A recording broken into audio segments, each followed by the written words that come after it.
নমস্কার। আজকে আমরা দেখব single dose dry powder inhaler নেওয়ার টেকনিক, পার্টিকুলারলি এই জাতীয় যন্ত্রগুলো দেওয়ার। এগুলোর অনেক নামে আমরা জানি, আমরা পাই, যেটা হচ্ছে ব্রিজ হেলার, লুপি হেলার, অক্টা হেলার, ইনস্টা হেলার, ম্যাক হেলার, এছাড়াও এরোস্পিন, ডুও হেলার, এরকম অনেক নামে পাওয়া যায়, কিন্তু প্রত্যেকটার নেওয়ার টেকনিক মোটামুটিভাবে এক। এগুলোতে কি করতে হবে? প্রথমে ঢাকনা খুলে আমাদের ওপেন করে নিতে হবে চেম্বার।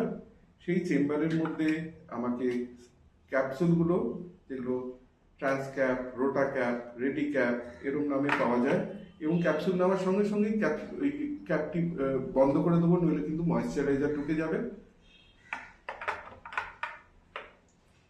এই ক্যাপসুলের মধ্যে পাউডার থাকে, এইটা এর মধ্যে ঢুকাবো, বন্ধ করে নেব। একবার টিপবো। কবার? একবার। একবার টিপে ছেড়ে দেওয়ার পরে এরকম ভাবে ধরবো, ধরে নেওয়ার পরে আগে শ্বাসটা বাইরে ছাড়বো,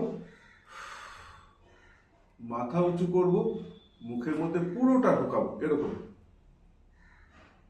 ঢোকানোর পরে লম্বা বড় টান টেনে নেওয়ার পরে মনে মনে 10 গুনবো। 1 2 3 4 5 6 7 8 9 10। তারপর শ্বাসটা ছেড়ে দেবো। মনে রাখতে হবে যেন এক টানে পুরো ওষুধটা যায়। এবার আমি না বলে করছি, আমি আগেই ক্যাপসুলটাকে ফাটিয়ে নিয়েছি।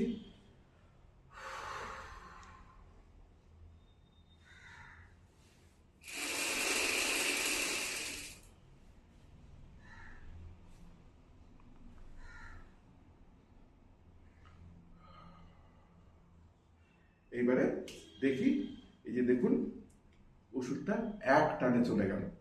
কিন্তু আমি যদি এরকম ভাবে নিই,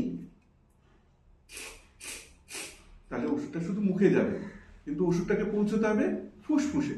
তাহলে এক টানে যদি ওষুধ না যায়, তাহলে কিন্তু ওষুধ কাজ করবে না।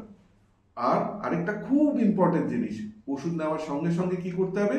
মুখের মধ্যে জল নিয়ে মুখটা গ গার্গেল করে জলটা ফেলে দিতে হবে, নইলে কিন্তু মুখের মধ্যে ঘা হবে অথবা মুখ শুকিয়ে যাবে। নমস্কার।